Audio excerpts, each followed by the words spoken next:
Howdy, and welcome to Lead to Grow, Lesson 6 on Organization's Vision. Just as leaders are responsible for clarifying their personal vision, they're also responsible for clarifying and communicating the vision of their organization, division, or even a department. It's part of leading first and managing second. If you don't know where you're going, you shouldn't be surprised if you end up where you don't want to be. But the same prerequisite needed for knowing and sharing your organization's purpose is also required for your organization's vision. You must first be a trustworthy leader. And in lesson 6, we're going to learn that all leaders can successfully achieve their vision by living out the following 4 leadership qualities. We've covered this previously when discovering your organization's purpose, but I tell you what, it's worth covering again. Remember, trust is the foundation of leadership. If your people trust you, they'll forgive you for occasional mistakes. But if you ever break their trust, you forfeit your ability to lead. Remember, you can earn your people's respect by displaying these qualities: integrity, humility, authenticity, and selflessness. Also, leaders must first believe in their people before their people will believe in them. The second is connection. Connection occurs when you win people over before you enlist their help. You, as a leader, have the responsibility to initiate connection with your people. Never underestimate the power of building relationships with your people before asking them to follow you.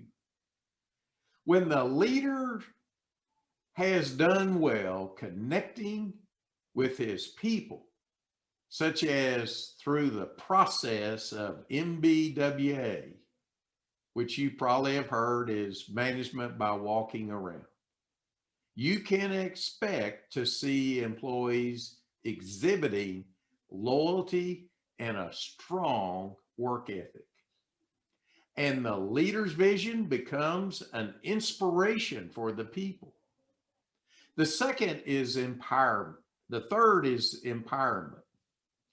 When you, as the leader, use group exercises to brainstorm ideas and thoughts, and when you sincerely seek your people's input, your people have a better understanding of and commitment to the decision that you collaboratively make.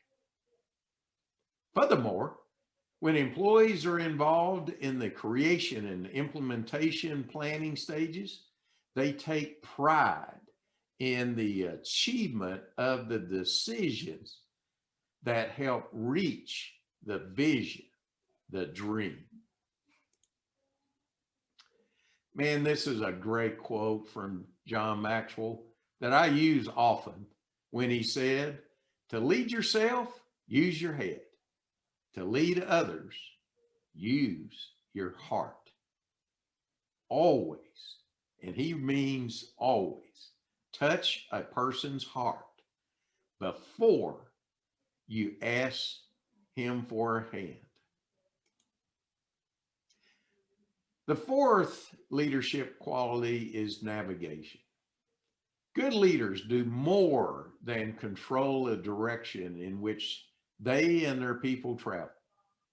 They also see the whole trip in their mind before moving forward, have a vision for getting their people to the destination. They understand what it will take to get there. They know who they'll need on the team to be successful. And they recognize the obstacles long before they appear. Leroy Eames said, "A leader is one who sees more than others see, who sees further than others see, and who sees before others do." You know, I have found leaders who effectively navigate have the ability to balance between optimism and realism, between intuition and planning, and between faith and fact. And they have a professional will to find a way for the team to succeed because they believe that anything less than success is flat out unacceptable. It is not the size of the vision or the project that determines success. It is the size of the leader. John Maxwell said, "Anyone can steer the ship, but it takes a leader to chart the course." Well, in lesson 6, we have been talking about how do you achieve your vision by living out 4 leadership qualities. Are you being the leader required for your team's success? Which leadership quality listed above could you improve upon? And in this lesson 6, write down 2 or 3 action items that you want to take today. And this concludes lesson 6 on organization's vision.